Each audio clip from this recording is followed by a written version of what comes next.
Est-ce que vous vous rappelez un petit peu ce que c'est que la construction digitale? Qu'est-ce que ça veut dire que le BIM? Tu peux me dire ce que c'est que le BIM?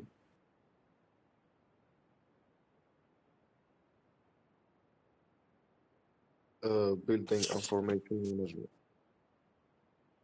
Très bien. Et c'est-à-dire donc? C'est pour l'informatisation les plans architecturaux. Ça- Très bien. Oui, c'est acceptable comme réponse. Donc c'est la digitalisation de la construction afin qu'on puisse mieux estimer et mieux contrôler toutes les phases et les étapes de la construction et même contrôler le bâtiment après la construction. Donc c'est une solution pour réduire les coûts, pour réduire aussi la consommation d'énergie et en même temps donc offrir au client, le propriétaire du bâtiment, qui peut être une personne physique, par exemple un petit hôtel ou là, à une personne, ou là ça peut être une entité, par exemple un ministère ou là une école ou là, un truc comme ça.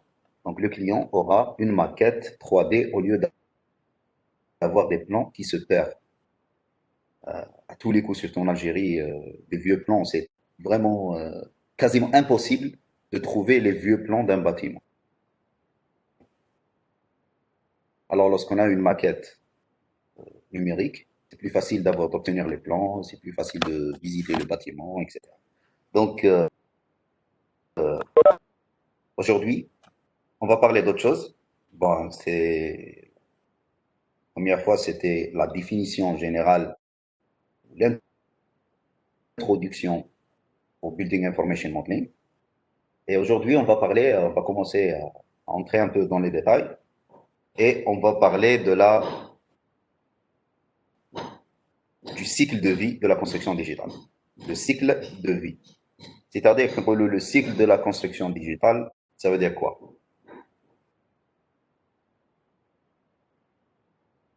Le cycle de la construction en général. Il y a une idée. Personne?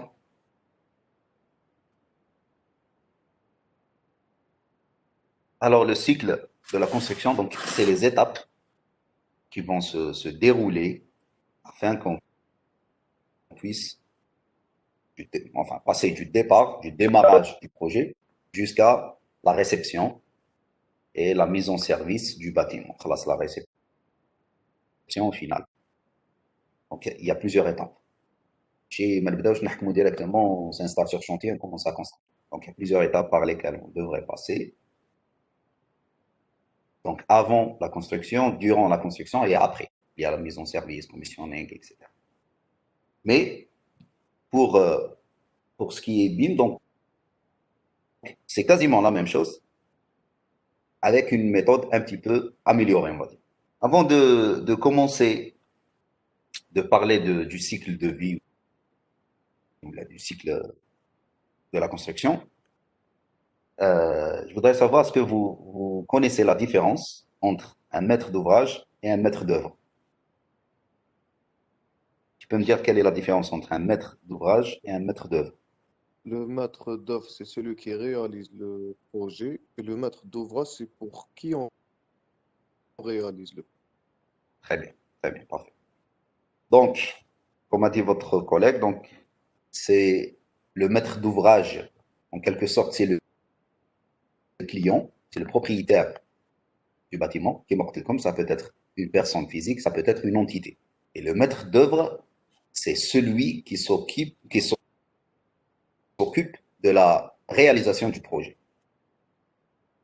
Il peut faire l'étude et la réalisation. Il peut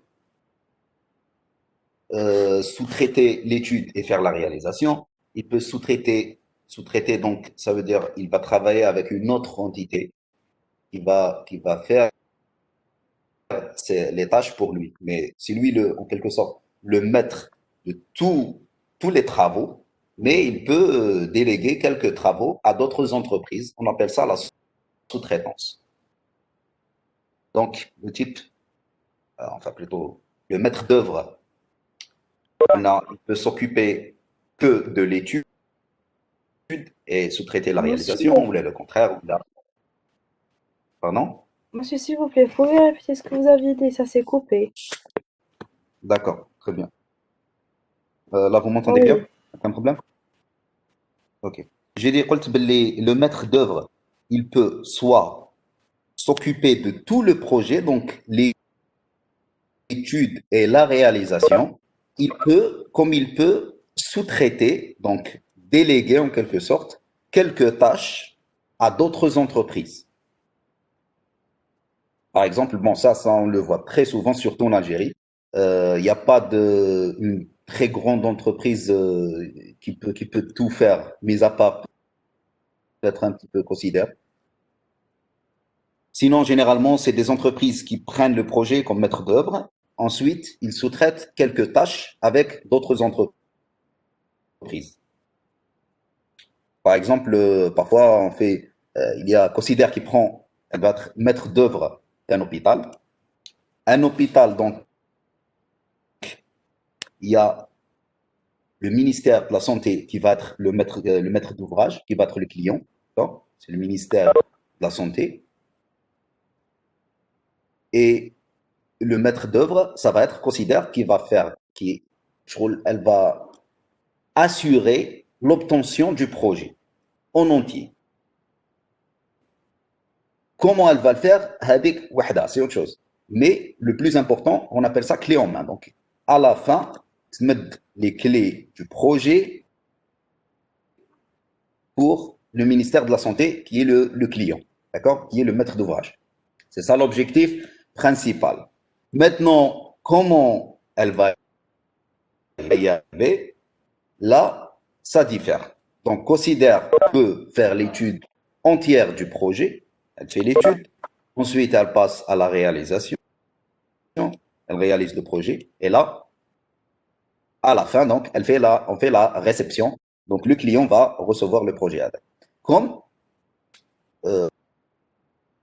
comme elle peut sous-traiter l'étude de quelques disciplines. Par exemple, donc ça, on le voit très souvent, les disciplines, vos disciplines. Donc, tout ce qui est équipement, par exemple la climatisation centralisée, l'électricité, la protection anti-incendie, courant faible, courant fort, la détection, l'automatisation, la régulation. Donc tout ce qui concerne les lots, on appelle ça les corps d'état techniques. Et non pas corps d'état secondaire, comme on dit pas quelquefois, donc même dans des bureaux d'études. Là. Donc c'est faux, c'est complètement faux. Corps d'état secondaire, c'est autre chose. Il y a les CES, corps d'état secondaire, mais c'est faux. C'est CET, corps d'état technique. Parce qu'il y a les grosses œuvres, qui sont donc la construction, le béton, le terrassement, etc. Ou les corps d'état technique, donc par exemple les ascenseurs, les installations électriques, toutes les installations qui se trouvent, qui vont rendre le bâtiment Hadaya vivable. Donc, toutes ces installations font partie de votre spécialité et très souvent, ce genre d'installation, l'étude et la réalisation de ce genre d'installation, on le sous-traite. Donc, Considère, elle reste toujours le maître d'œuvre, mais elle va travailler avec un autre bureau d'études qui va faire l'étude des CET ou d'autres corps d'État. Est-ce que vous avez compris? Est-ce que c'est clair ou là je dois répéter? C'est bon? C'est bon, monsieur. Très bien. Donc, c'est très important de comprendre tout ça. Ça, c'est général. Ça, ce n'est pas que la construction végétale. Ça, c'est une compréhension générale des projets, comment que ça marche. Donc, une tombe, par exemple, تقدروا تخدموا مع المتر d'œuvre, مع Considère, par exemple.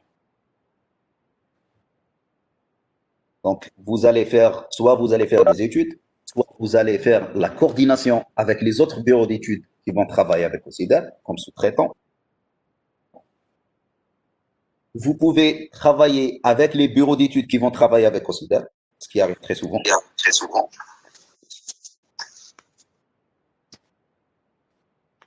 Donc, Euh, Khalif, s'il vous plaît, veuillez couper votre micro. Monsieur, pardon, mais je sais pas. Bloqué. Ça arrive, pas de souci. Donc, essayez de faire ça. Voilà. Bloqué le téléphone. Pardon, monsieur. Non, non, non, il n'y a aucun problème. Allez. Ok, comme je disais, bon, utilisez des écouteurs maintenant. Parce que même maintenant, j'ai pas pu vous mettre au mute. Veuillez sortir et réentrer, s'il vous plaît.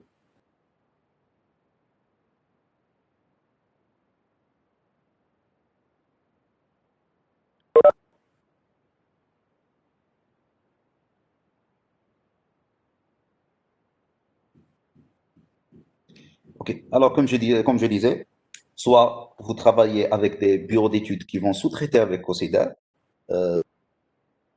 pour des lots spécifiques, donc c'est des bureaux d'études spécialisés, spécialistes, soit vous travaillez Tani, avec le maître d'ouvrage.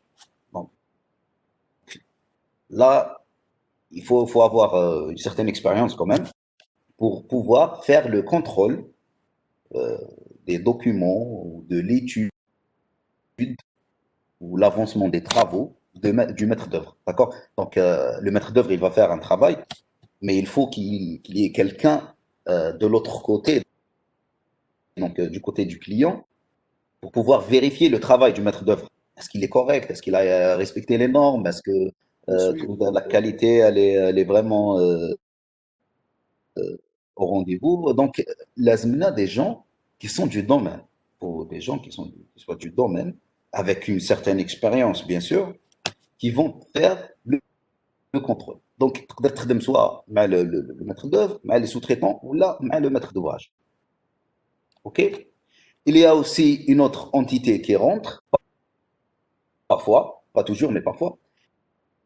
Par exemple, lorsqu'on dit le ministère de la Santé, le ministère de la Santé, il peut avoir des ingénieurs, il a des ingénieurs du domaine, mais ce n'est pas une entité spécialiste. Donc, on a comme entité spécialiste qui travaille avec le ministère de la Santé pour les hôpitaux, c'est la DSP. La DSP, donc, s'occupe principalement donc, de la vérification des études et des travaux, le respect des normes, etc. Donc, la DSP, la direction de la santé et de la population. Généralement, au Mali, ils font ce qu'on appelle maître d'ouvrage délégué. Maître d'ouvrage délégué. Adam d'ouvrage délégué, donc lorsque le maître d'ouvrage n'est pas dans la capacité, donc n'est pas capable, n'a pas la capacité de vérifier lui-même la qualité des travaux, alors il recrute ou là il fait un contrat avec une autre entité qu'on appelle le maître d'ouvrage délégué. Ça peut être comme qui m'a pour la santé, généralement il travaille avec la DSP. Sinon, il y a d'autres entités. Soit Zama, par exemple, je vous donne un exemple. Zama, une entreprise, je sais pas, je vais dire n'importe quoi, Peugeot. Peugeot veut construire un nouveau siège. Peugeot, naturellement, donc, des ingénieurs dans le domaine et tout. Alors, ce qu'ils vont faire, ils vont faire un contrat avec un maître d'ouvrage délégué qui va être un bureau d'études. Et c'est le bureau d'études d'ailleurs qui va faire le rôle de vérification, de contrôle. D'accord? vidéo le suivre. Voilà. Voilà, même cher le suivi. Il y a le suivi il vérifie l'étude, donc la partie étude, etc. Déjà avant même d'arriver à la construction sur chantier. Alors on a le maître d'œuvre et le maître d'ouvrage. Vous avez les sous-traitants qui peuvent travailler avec le maître d'œuvre. Et vous avez le maître d'ouvrage délégué qui peut travailler, ou plutôt représenter le maître d'ouvrage. Okay. Vous avez compris un petit peu le principe. Donc, là, c'est le principe général dans les projets, comment que ça marche. Maintenant, on va parler un petit peu du cycle de vie d'un projet, d'accord? Donc, le projet, réellement, il va démarrer avec le maître d'ouvrage, naturellement. Donc, par exemple, le ministère de la Santé veut construire un bâtiment enfin un hôpital ou une clinique ou là. Donc, naturellement, ils vont étudier ça, ils vont faire des estimations pour ce projet. Donc, combien ça va coûter? Est-ce qu'on a le budget? Quel est le délai à respecter et tout. Ensuite, une fois ils ont fait tous ces détails-là, ils ont fixé le budget et tout, ils vont lancer ce qu'on appelle un appel d'offres. Appel d'offres. Donc, Hinaya, il y a tous les prestataires ils vont être des entreprises de réalisation ou des bureaux d'études. Ils vont soumissionner pour avoir le projet avec. Vous allez voir ça en détail dans Management des projets l'année prochaine, Inch'Allah, Master 2. Donc, le projet, il démarre au début avec la maîtrise d'ouvrage, avec le maître d'ouvrage. Ensuite, il passe, donc une fois ils ont choisi le maître d'œuvre, il a été sélectionné. Donc là, le maître d'œuvre va s'occuper de la conception. D'accord? Il va faire la conception, qui englobe les conceptions. Donc, cela veut dire une préparation de plan, ou la préparation de la 3D aussi. Donc, essayer de montrer au client le résultat de l'idée principale du maître d'ouvrage pour le projet. Ça va par exemple un certain design architectural, ou la des solutions, ou le parking Winnicon, les emplacements de tous les éléments du projet, etc. Donc, la partie hadia, on l'appelle la conception. Donc, ça va être des allers-retours, des réunions, des séances de travail entre le maître d'œuvre et le maître d'ouvrage ou le maître d'ouvrage délégué pour décider de la conception et le design du projet. Ensuite, une fois la conception a été approuvée, c'est bon, on a terminé. Généralement, ça prend une durée un an à 2 ans pour finir toute la conception. Tout dépend des projets. Bon, à l'étranger, ça prend longtemps, plus longtemps qu'ici. Là, on se précipite bzaf la conception, malheureusement. Et après, on a des problèmes sur chantier. Une fois donc la conception est terminée, elle a été approuvée, on passe à l'exécution. On passe à la construction, selon la conception qui a été faite. Vous voyez les étapes. Donc, on étudie le projet, principalement donc, en termes d'estimation, en termes d'estimation de délai, estimation de coût, etc. Ensuite, on passe à la conception. Donc, on fait l'étude du projet, on fait les calculs, on fait la proposition de design et tout. Ensuite, on passe à la construction. Donc là, on passe à la construction. Le chantier démarre, donc il y a une préparation avant de commencer la construction. Donc le chantier démarre, il y a la construction qui se fait, donc toutes les installations, etc.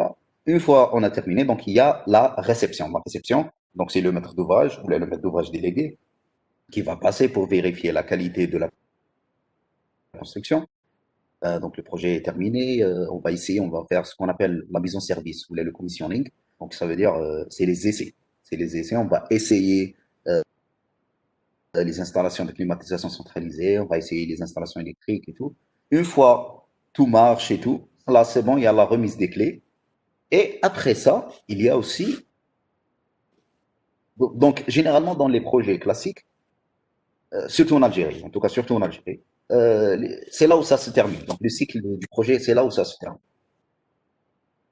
Mais lorsqu'on parle vraiment d'un projet correct, surtout avec le BIM, donc il y a une phase qui vient après, c'est la phase d'exploitation, de maintenance et de rénovation. Donc déjà que le projet peut être donc je vais avoir une exploitation de ce projet-là parce que on va l'utiliser. Il y a des employés qui vont venir travailler dedans, ou là, il y a des malades qui vont venir dans un hôpital ou là. Donc là, il y a l'exploitation. Une fois on est dans la partie exploitation, donc il y a tout un truc. Il y a la maintenance. Il y a par exemple le remplacement des filtres. Les filtres dans, dans les centrales de traitement d'air ou là, ils doivent être remplacés chaque 3 mois, 6 mois, selon le type de filtre. Des vannes ou là, la tuyauterie, je peux avoir des problèmes avec la tuyauterie, les vannes, les équipements. Il y a beaucoup, beaucoup de travail de maintenance à faire lorsqu'on a des systèmes centralisés. Alors, ça fait partie de la phase exploitation. Et après, on peut avoir aussi la phase rénovation. Rénovation, donc, on va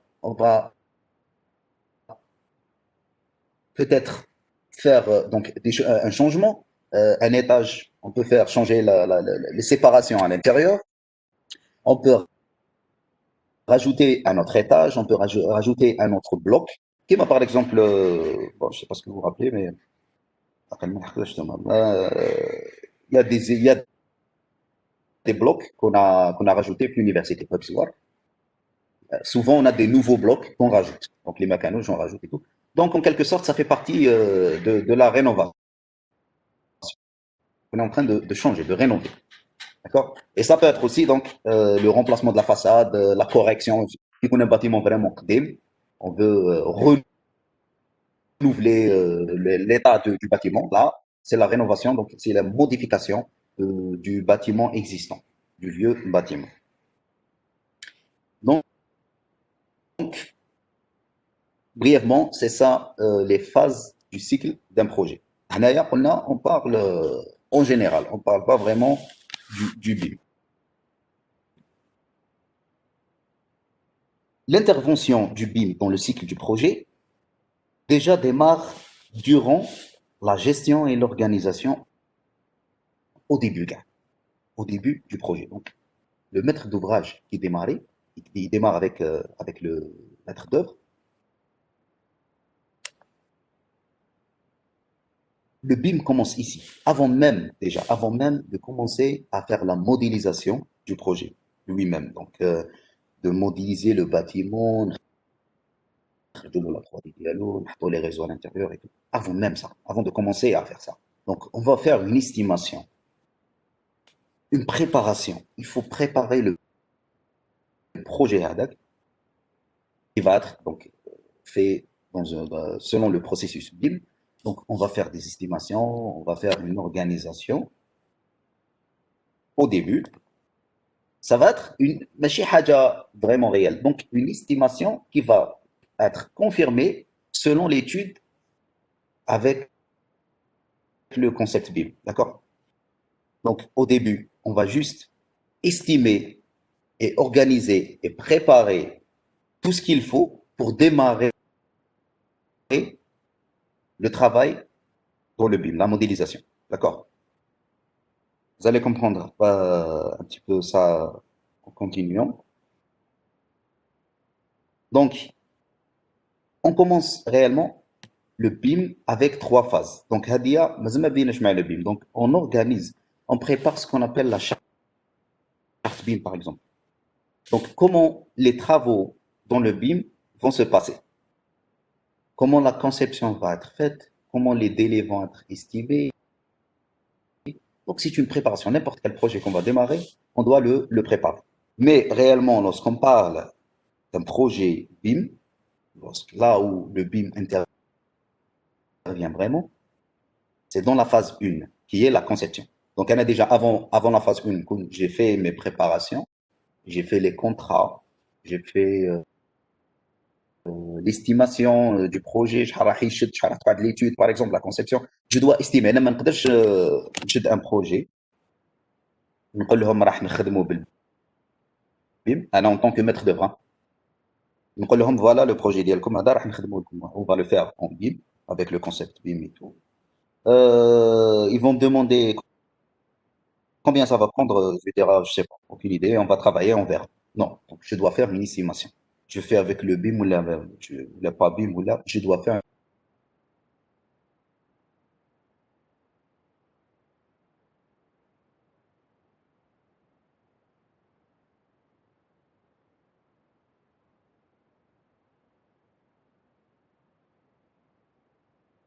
Donc,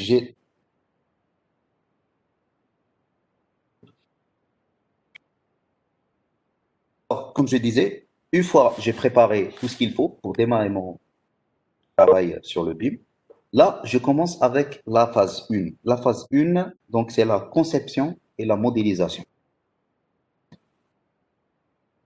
Donc, هنايا نلحق نبدا ندير l'étude. Je commence à faire mon étude. Je fais en parallèle la modélisation parce que je suis dans le BIM. Je travaille avec le BIM, donc je fais l'étude et la modélisation en même temps. Comme la modélisation, c'est quoi?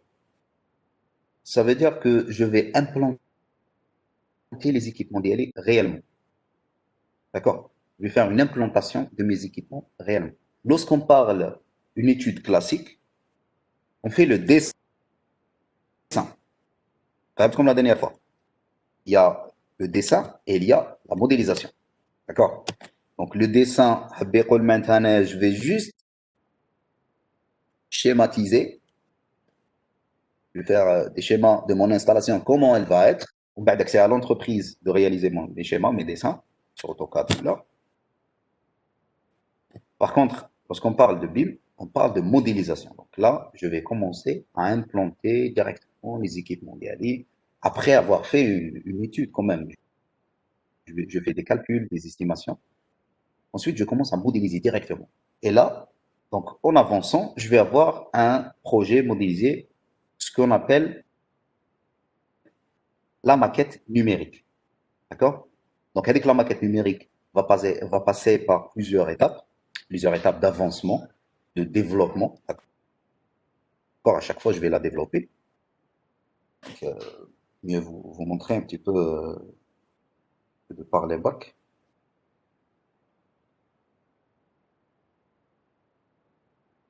Oui, monsieur. Je vais vous montrer un exemple. Bon, chez Adam.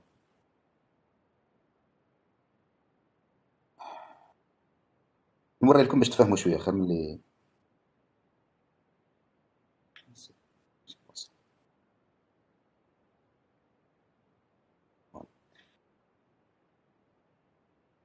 je vais démarrer par exemple. هنايا راكم تشوفوا vous arrivez à voir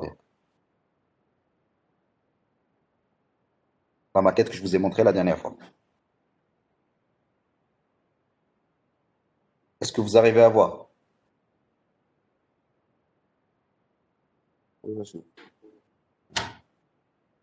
Très bien. Donc, Hada, c'est un projet qui est quasiment fini en termes de conception et de modélisation. Donc, c'est ça la maquette numérique. Donc, réellement, je vais démarrer avec un nouveau projet carrément vide. Ok. Réellement, je vais démarrer avec un projet complètement vide. Et là, je vais faire mon étude, les calculs, les estimations, et je démarre doucement, doucement. Donc, par exemple, l'architecte, il va démarrer par, bon, il va faire le quadrillage, il va implanter les poteaux, les poutres, je me les dimensions, etc. Donc, les séparations à l'intérieur, les locaux, les surfaces et tout. Ensuite, ils vont obtenir un certain bâtiment. Avec le bâtiment, donc il va être, on va y implanter les installations d'Elco. Donc c'est là où vient votre rôle. Donc première étape de la conception, c'est l'architecte qui l'a fait. Donc il fait le bâtiment architectural. Et ensuite, c'est à vous de venir et implanter vos équipements et vos installations à l'intérieur de cet immeuble. Donc, on commence à avancer doucement, doucement, on avance, on fait des modifications, on appelle ça. Donc, il y a des réserves, donc des demandes de modification, on appelle ça des réserves.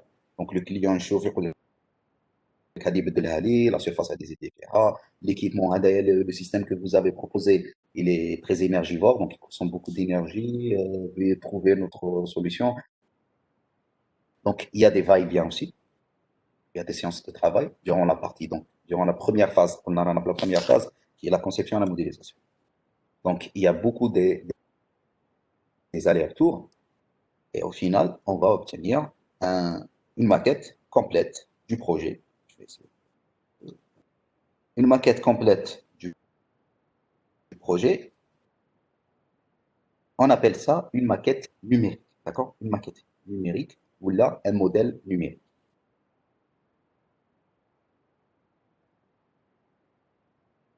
Une seconde, il se charge.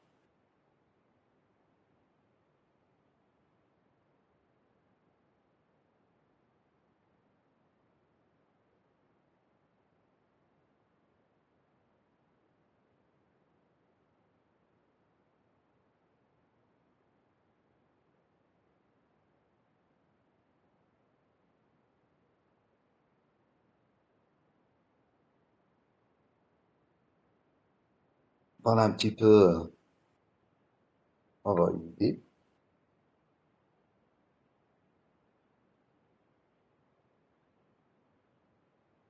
Je me fais un PC à très vraiment.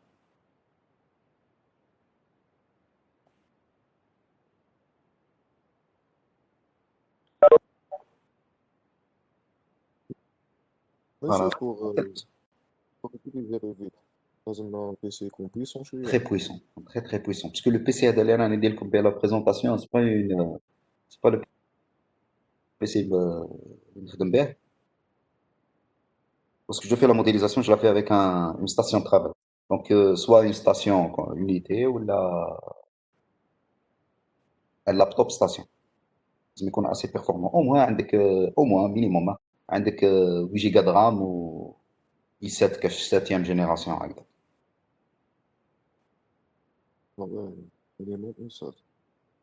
Bon, تقدر i5 9e génération ولا تخرج على كل حال 9e تخرج من 10e génération لا بس. Sinon لازم لك un PC يكون مليح. أنا نهضروا. لا كارت جرافيك. Pardon? لا كارت جرافيك. La carte graphique, bon, نتوما pour la partie MP, ما تسحقوش une carte graphique extraordinaire. Hein. Une GTX, la 1650 ولا ماشي لازم une RTX ولا ماشي كما اللي يديروا الغوندو les architectes qui font le rendu à Lumion et tout. لازم لهم des cartes graphiques très puissantes. Pour la partie MP, la 1050 ou la 1060, c'est largement suffisant. Une GTX ou une GTX, ça suffit. Bon, هذه أنا نهضروا كي يكون un très grand projet. Hein. هنايا, ce que vous voyez, le projet Hadaya, en fait, n'est pas encore fini. Ce que vous voyez, c'est un APD, donc avant-projet détaillé. Ça veut dire, c'est juste une estimation déjà au début, qui fait la conception. Vous voyez, donc, là, déjà, ils ont proposé, les architectes, ils ont proposé cette installation. Là, on a fait les installations à l'intérieur. Et au final, donc, il va y avoir des modifications. Le client, on va voir, il va proposer des modifications. ينحي لي هذه يزيد لي هذه بدل لي هذه ينحي لي سيرفاس تواقي هذوما بدل لي لو تيب دو فenêtre les installations à l'intérieur comme ici les systèmes de هذوما ce que vous voyez ici c'est les centrales donc ça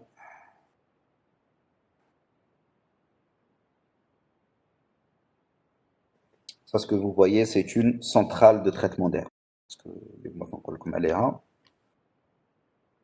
donc fait à peu près 2 mètres, 2 mètres et demi de hauteur, après 1 mètre et demi. Tout dépend de la dimension de l'installation.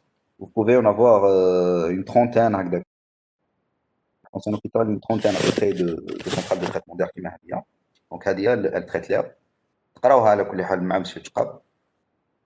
Donc, elle récupère l'air, elle le traite et ensuite, donc, elle le récupère de haut, elle le traite et ensuite, elle le souffle. Chaque fois. Donc, on a une reprise d'air. Tout un traitement, filtration, on passe par des batteries froides, des batteries chaudes. Il y a des serpentins à l'intérieur, il y a un récupérateur de chaleur, etc. Ensuite, on dit le soufflage. Enfin, donc, tous ces équipements-là, lorsqu'on est dans la phase APD, donc avant projet détaillé, peuvent changer, d'accord? Donc, il peut y avoir des modifications. C'est-à-dire que le client peut le type de système, ou propose-moi une autre solution plus intéressante, mais plus économique. Donc, une fois le projet est terminé, donc l'APD Jazz ou toute l'étude, toute la conception a été approuvée, a été acceptée, là, on passe à la deuxième phase. Donc, on a dit la première phase, c'est la conception et la modélisation. Là, on passe à la deuxième phase qui est la collaboration durant la construction. Donc, voilà la construction en général. Les noms, Hadoma, mais c'est pas des. C'est Coran, hein. Ce n'est pas des titres fixes. Donc, il faut comprendre le concept. La deuxième phase, c'est la construction. Là, on commence à construire selon la maquette BIM qu'on nous a offerte. D'accord? Donc, l'entreprise de réalisation peut-être peut faire partie du maître d'œuvre. Par exemple, qui m'a considère engineering, qui fait l'étude, et considère construction, qui fait la réalisation des projets. Bon. Donc moi, par exemple, je connais plein d'ingénieurs qui travaillent dans considère engineering, et plein d'autres qui travaillent dans considère construction. Donc, كل واحد واش عنده des tâches différentes. Donc, généralement, construction, ils vont faire la vérification des plans, mais beaucoup plus le suivi de chantier. Bon, le suivi de chantier. En 90% des cas, ils vont faire le suivi de chantier. Et pour l'engineering, donc, ils vont faire la partie étude. Donc, les ingénieurs qui travaillent considère engineering, ils vont travailler dans quelle phase? Tu peux me dire? Les gens considère engineering, ils vont travailler dans quelle phase? Phase 1 ou la phase 2? Conception. Voilà. Donc, ils vont travailler dans la conception, dans la phase 1 du cycle du projet BIM, où les autres ingénieurs qui travaillent dans considère construction vont travailler dans la deuxième phase, qui est la phase de collaboration durant la construction. Donc là, supposons que les ingénieurs, durant la conception, ont fait une conception comme celle-là, comme vous voyez, donc une conception en 3D, enfin, mais chez 3D, hein, là, le BIM, ce n'est pas que la 3D. Donc le BIM, tout élément que je sélectionne ou là, je peux avoir toutes ces informations, d'accord? Donc, il y a une très grande différence. Alors, comme vous imaginez, vous voyez, donc, par exemple, si je sélectionne le poteau incliné, on va voir une seconde. Là, c'est en anglais, structural columns, ça veut dire donc, un poteau structurel. Donc là, je peux avoir toutes les informations concernant cet élément-là. Vous voyez, donc, l'avantage, parce que je travaille avec le BIM, donc l'entreprise de réalisation considère construction, va profiter de cette maquette-là. Ça va être beaucoup plus facile que lorsqu'ils ont que des plans, ils vont devoir imaginer, faire travailler leur imagination pour réaliser. Donc là, je peux vérifier, ils peuvent faire aussi des estimations plus précises. Déjà que l'entreprise, le bureau d'études fait une estimation grâce à cette maquette-là, mais l'entreprise de réalisation va faire maintenant l'estimation du coût et des délais de construction. D'accord? Parce que quand il y a les délais et le coût général du projet, quand il y a le délai de l'étude, ou quand il y a le délai et le coût de la construction. La construction, d'accord? Donc il y a tout un délai. Ça peut être un an, ça peut être 2 ans. Donc toutes ces estimations-là peuvent être réalisées grâce à la maquette numérique, en exploitant la maquette numérique. D'accord? Il y a d'autres. Donc, je peux faire des estimations aussi des problèmes qui peuvent arriver. l'entreprise de réalisation peut aussi gérer les sous-traitants parce que l'entreprise de réalisation, ما كاش اللي تخدم كلش 100%.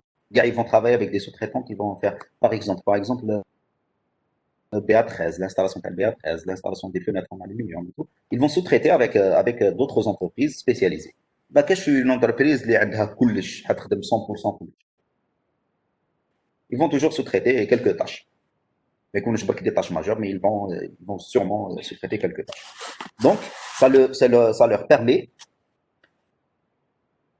de partager ces tâches-là sur les sous-traitants et tout. Ils peuvent mieux faire leur estimation avec une maquette numérique. D'accord? Donc, c'est là où ça rentre l'intérêt du BIM dans la construction.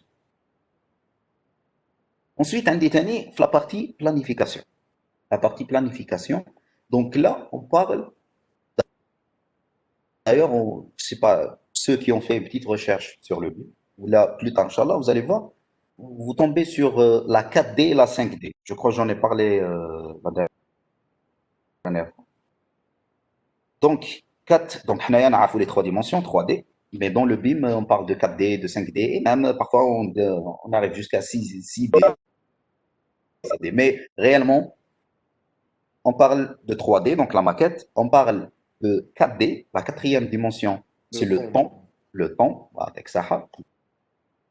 Donc, c'est les délais, parce que en avançant dans ma maquette, les délais changent aussi, d'accord? Donc, il y a une variation dans le temps, d'accord? Et il y a aussi le coût. Donc, l'estimation va changer aussi. En avançant dans la maquette, le coût change, d'accord? Donc, les deux autres dimensions, qui sont le temps et le coût, vont jouer un rôle très important dans la construction. Imaginez que je puisse faire une estimation vraiment très proche de la réalité. C'est énorme en termes de coûts, en termes de gains d'argent et de temps. Parce qu'une entreprise, le quand tu un projet en un an, ou l'être en 6 mois, ça n'a rien à voir les 6 mois. Donc, au lieu de par exemple 10 milliards et عام, تربح 10 milliards في 6 mois. Et les autres 6 mois, elle peut faire un autre projet. Donc c'est un gain énorme. Les délais, نربح في les délais, نربح في الدراهم.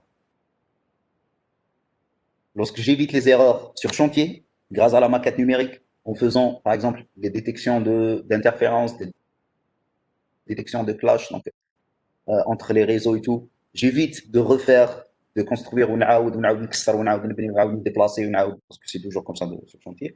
Mais avec la maquette numérique, je peux éviter ça et cela veut dire donc un gain d'argent aussi énorme, vraiment énorme. OK?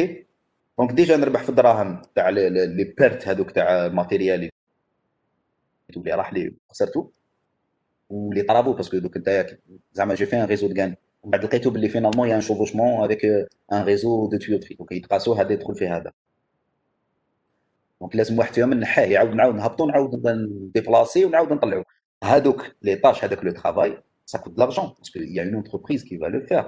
Il y a des techniciens, il y a des manœuvres et tout qui vont faire ce travail-là et donc ça va coûter de l'argent et je vais perdre les délais donc ça va coûter de l'argent. Ok? Donc la maquette numérique, il y a une très grande importance en termes dans la phase de construction. Ok? Est-ce que vous avez compris? Jusque-là. Oui, monsieur. Très bien. Donc là, on passe à la phase 3. Donc, supposons que la construction a été réalisée avec succès. Toute la maquette, lorsqu'on finit la construction, essayez de vous rappeler un petit peu de ces mots techniques parce que il y a ce qu'on appelle les plans as-built. As-built, c'est en anglais, as-built. Ça veut dire comme construit, d'accord?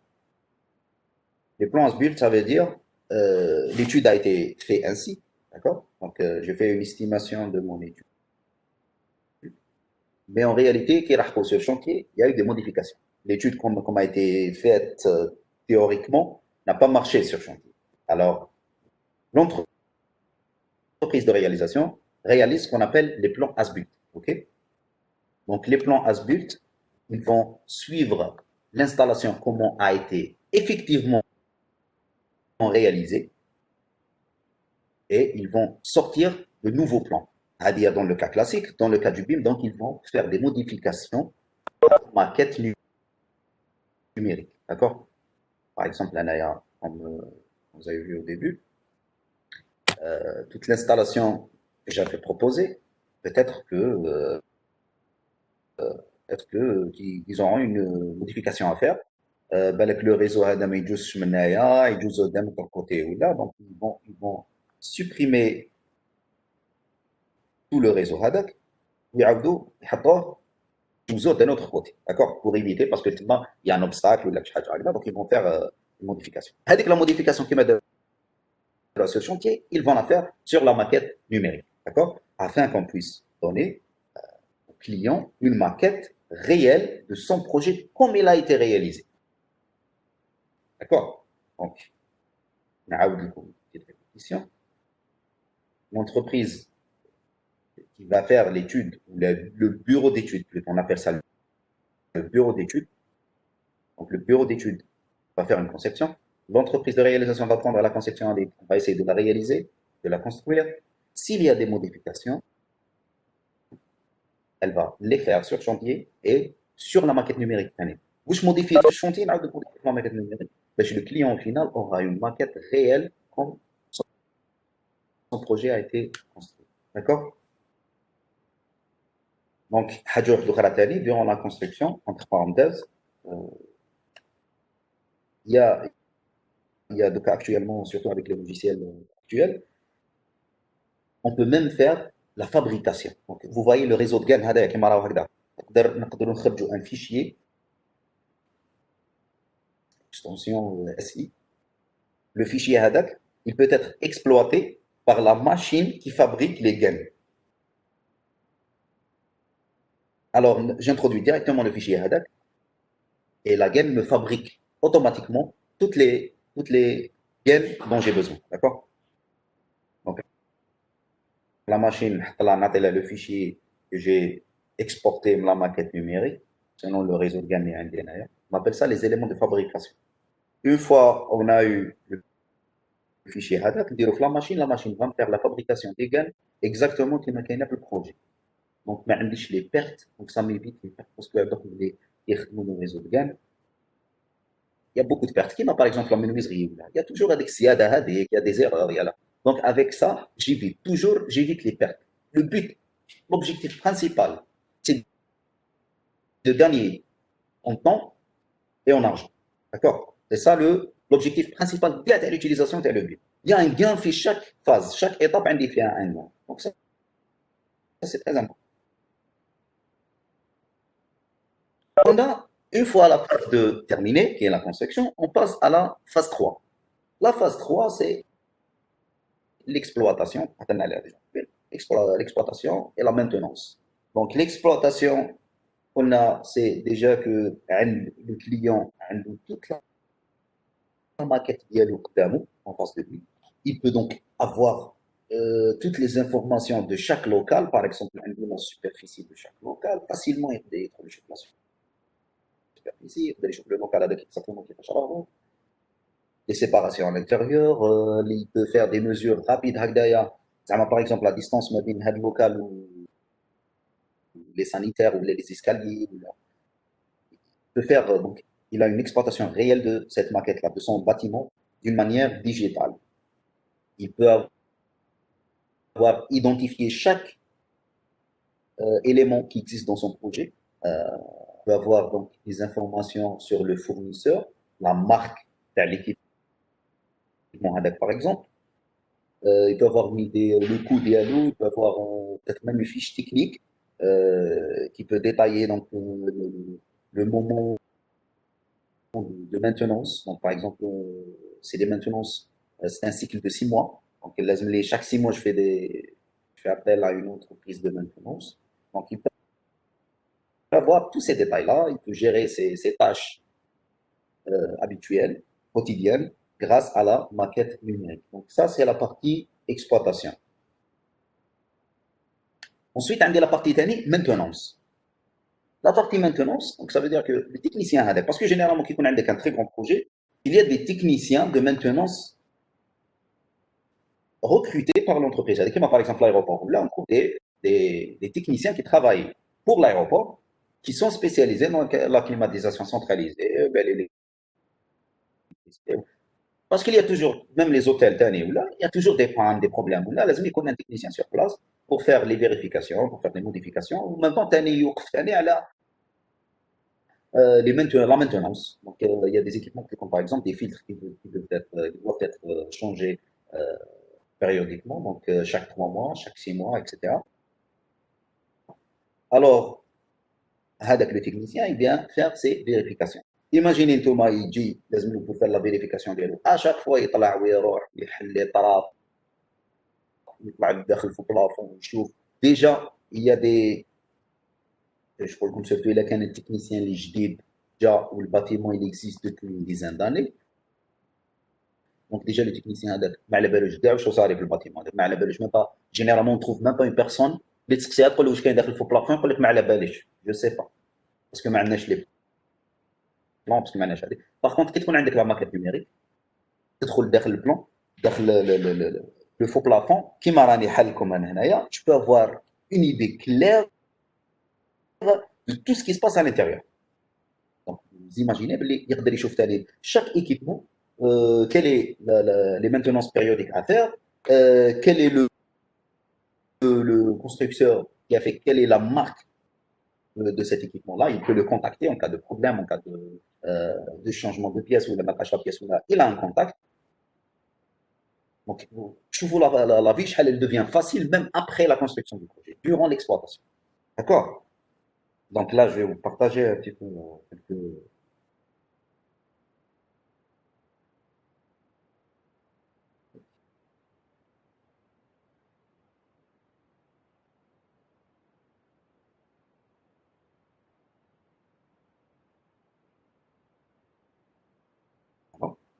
Donc, comme vous voyez ici, par exemple, ça, c'est une CTA, une centrale de traitement d'air, et le type que vous voyez derrière, ça peut être, il peut travailler avec une tablette. Donc, là, avec la tablette, si vous vous rappelez Pokémon Go, l'application qui date il y a 3 ans, Pokémon Go. Donc, avec le téléphone, je regarde, les gens peuvent voir des Pokémon. Et tout.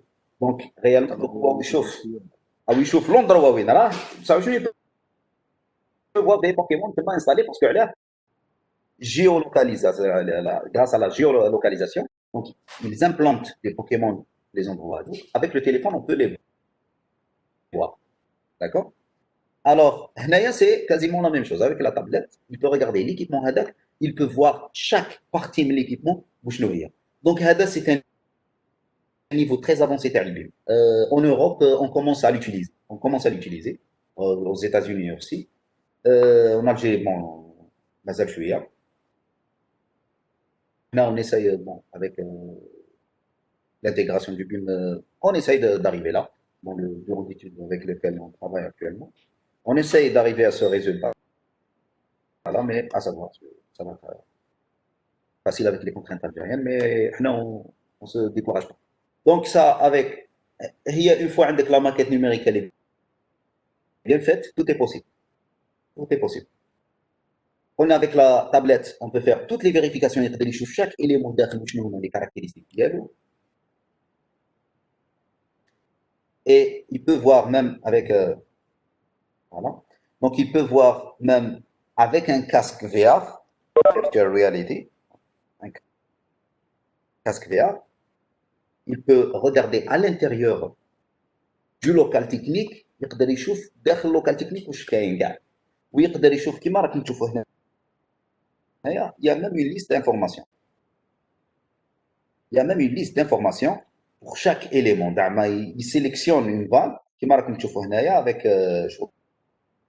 la télécommande virtuelle ديالو. Il a sélectionné la vanne هذه راك تشوفوا هنايا, il a eu toutes les informations de la vanne, d'accord? Toutes les caractéristiques. Et toute une possibilité grâce à la maquette numérique. Donc, Hanatani, par exemple, donc, il peut regarder le bâtiment Diallo. Déjà même, il peut utiliser ça même déjà durant la construction, même avant la construction, on peut utiliser les casques VR ou les tablettes. Alors, pour la maintenance, c'est encore mieux, c'est encore plus utile. Parce qu'on peut avoir une idée sur les caractéristiques exactes des équipements. Et ensuite, donc, voilà pour la maintenance. Et bien sûr, il y a la rénovation. La rénovation, donc le bâtiment indien, le bâtiment comment il est. Je peux rajouter à la maquette numérique existante une autre maquette qu'on va appeler donc la nouvelle construction. Donc, maintenant, on travaille, d'ailleurs, le Revit par exemple, on travaille avec les phases. Les phases, c'est des paramètres du projet. Donc, elle est la phase du bâtiment existant, elle est la phase du bâtiment nouvellement construit, ou là, qui va être construit.